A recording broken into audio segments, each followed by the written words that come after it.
The coat of arms of the Republic of Croatia that was adopted in late 1990 and appears on the flag, other symbols of state, in state institutions, classrooms, on license plates and elsewhere, is made up of two parts: the central checkerboard shield and the crown of 5 shields on top. First, the central red and white checkerboard has been the main symbol of Croatia since the 16th century. It was first adopted by the Habsburg dynasty as a representation of their claim to the Kingdom of Croatia as early as the 1490s. A checkerboard pattern is interpreted as a wall, and Croatia was a wall between Habsburg Austria and the Ottoman Empire. It was first used as an official symbol of the Kingdom of Croatia at the election of Ferdinand von Habsburg as King of Croatia in 1527. The first shield in the crown of shields is the so-called oldest coat of arms of Croatia, which was adopted as such by the 19th century Illyrian movement during the Croatian national awakening. It is the crescent moon and 6-pointed morning star, that is to say Venus, that, while used on quite a few coats of arms, documents, appearing on buildings and coins, also appears in all those forms as a medieval symbol outside of Croatia. But the 19th century Illyrians, in their eagerness to find a common old national symbol, adopted it, and now it represents the early national movement. The second shield in the crown represents the Republic of Dubrovnik, or Ragusa. It's a minimized version of the blue-red variant of the Ragusan coat of arms, which appears in the 18th century. The original is white and red. It was a reversed copy of the Arpad dynastic flag, which represented the Kingdom of Hungary in the Middle Ages.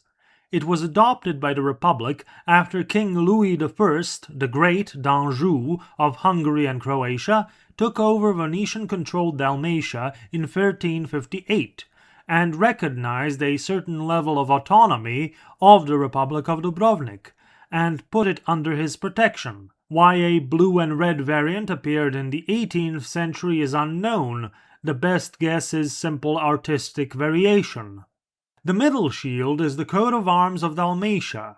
It is 3 crowned gold lion heads on a blue field. It is actually the first coat of arms of the Kingdom of Croatia and Dalmatia from the medieval period, but at the time it was represented as 3 crowned white lion heads on a red field.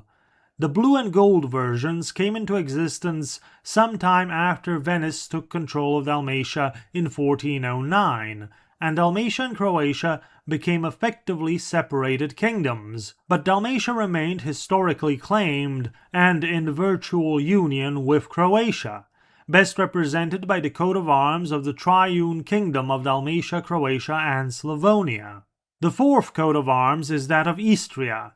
It is a golden goat with red hoofs and red horns on a blue field of the Margraviate of Istria, which is officially in use since the mid-19th century, with some indications that a similar symbol was used earlier for the peninsula. The last coat of arms is that of Slavonia. It is a marten on a red stripe, flanked by 2 white stripes, representing the rivers of Sava and Drava, on a blue field, and above them is another 6-pointed star. The coat of arms was given to the Kingdom of Slavonia on the 8th of December 1496, by King Vladislav II of Bohemia, Hungary, and Croatia. By that heraldic document, the star is supposed to represent Mars, and the marten was actually supposed to be the more common heraldic lion, but got misinterpreted, sometimes as a dog even. But eventually it settled on the far more familiar animal of the marten, whose pelt was a very valued trade commodity.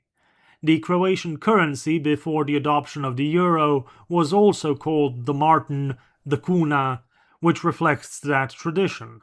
Now, all of these coats of arms had alterations made to them throughout the centuries. They appear in different places, documents, books. Sometimes they are interpreted differently and to mean different things, and explaining why that happened should be done carefully and on a case-by-case basis. Regardless, that is pretty much the breakdown of the current Croatian coat of arms.